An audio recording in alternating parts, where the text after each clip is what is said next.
When I started investing, I hired a financial advisor. He would send me statements and it seemed like I made money, even though the returns were small, like 1 to 2%. But I would see on the news that the Dow Jones or the S&P 500 were an all-time high. So why was I only making 1 to 2%? I was telling my friend about this and he asked me, does it beat the benchmark? What? He said that every stock was compared against a benchmark, and if it didn't beat the benchmark, I shouldn't own that stock and I should just buy the benchmark instead. That night, I researched each of the stocks the advisor put me in, and none of them were beating the benchmark. In today's video, I'll show you how to compare your stock. Here's a simple 3-step formula. Step 1, put 3 to 6 months of your money in an emergency fund. I prefer money market funds. See videos 1 and 2 for a refresher. Step 2, put 50% of your money, or whatever percentage amount makes you feel comfortable, in ETFs or exchange traded funds as a good diversified foundation. See video 5 for an ETF list. Step 3, the remainder of your money will be in stocks, and that's today's video. Regardless of whether you buy ETFs or stocks, put a trailing stop loss on all of your stock trades. See video 7 on how to do this. The criteria for what stocks to buy is simple. If it beats the benchmark, buy it. If it doesn't beat the benchmark, don't buy it. Otherwise, just buy the benchmark instead. Let's take a look on Schwab.com on how to do this. I'm going to click here to research and then stocks. The key here is to go to Return to Legacy View on the right-hand side. After clicking on Return to Legacy View, I'll type in my first ticker. Let's just type in a regular ETF, SCHB, or the US Broad Market ETF. I like to go to Performance and take a look at 10 years. The ETF here is in blue, and you can't really see it on this chart because it follows the indexes exactly. If we click here to Summary, let's take a look at the 1-year return, or in this case, it's 14%. So our benchmark here is any stocks that we want to buy should at least beat 14%. Let's take a look at just some standard stocks that you hear about in the news. This is not a recommendation to buy. It is simply to show you how to research. All right, let's take a look at NVIDIA. Again, this is just how to research stocks. It is not a recommendation to buy. We've seen in 2025, everyone's talking about NVIDIA. So we've typed in NVIDIA and we can see that NVIDIA, which is in blue, is definitely beating the S&P, which is in orange, and the ETF that it's compared against, the XLK. On the right-hand side, we can see the 1, 3, and 5-year return. In 1 year, it's returned 42%, 3 years, 710%, and in 5 years, 1,258%. We're going to go ahead and scroll down. And why I like Schwab is Schwab has this price comparison chart that compares the stock that we're looking at against the various indexes. So again, NVIDIA, 1 month is returning 2%. The S&P is negative 1.27 as of February 24th, 2026. In 6 months, NVIDIA was positive 6.10%. S&P was 6.56. And in 1 year, NVIDIA is returning 48% versus the S&P 15.16. So in my criteria, NVIDIA is beating the benchmark, which is the S&P. So I would definitely buy NVIDIA. Okay, I typed in Tesla. Again, not a recommendation to buy, simply looking at some popular stocks that we hear about and then how to use the charts to make a decision. So Tesla is in blue. The S&P is in orange here. And the index that this is compared against for the ETF is XLY, which is in light blue. So about give or take, I mean, it's sort of following the index here.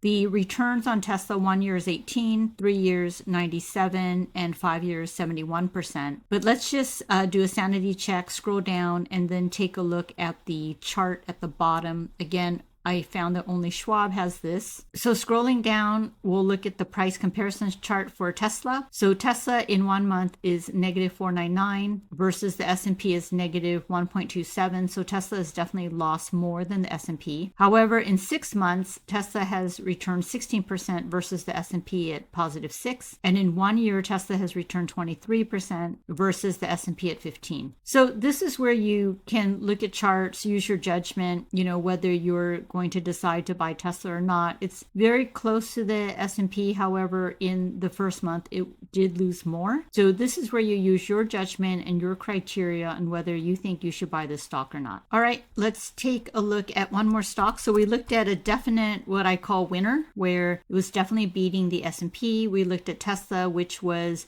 just about the S&P, questionable whether it's something that we want to buy or not. Let's take a look at a software stock. So at the beginning of the year, it was following the benchmark or getting pretty close. But in 2026, there's fear that these AI companies will render these big SaaS enterprise companies obsolete. So when that fear started happening, you can see that the stock now is pretty much tanking. So in 1 year, if you had held on to the stock, you would have returned negative 44. In 3 years, positive 20. But in 5 years, long run is minus 7%. Versus had you just stayed in the S&P, you can see hypothetically it's returning, or you would get 20,000, the ETF at 25, but this stock is now down here at 10. Let's take a look at our comparison chart, scrolling down. So again, in 1 month, this stock is returning negative 22, 6 months, negative 40, and in 1 year, negative 44, versus the S&P in 1 month is negative 1. So definitely returning a lot less than the S&P. However, in 6 months, the S&P was returning positive 6, but this stock was returning negative 40. And in 1 year, S&P was returning positive 15 versus this stock is returning negative 44. So bottom line is, not all of us have a lot of money to hold on to what I call stocks that are kind of going down or losing. We definitely want to put our money in stocks that are beating the S&P 500. If we can't beat the benchmark, then just buy the benchmark is bottom line of this lesson. Now, I mentioned that I had an account at E-Trade, Fidelity, Robinhood, Vanguard, you name it, but Schwab was the only one where I found the chart where it automatically compared the benchmark with the corresponding ETF. The other trading platforms require you to add those charts yourself, which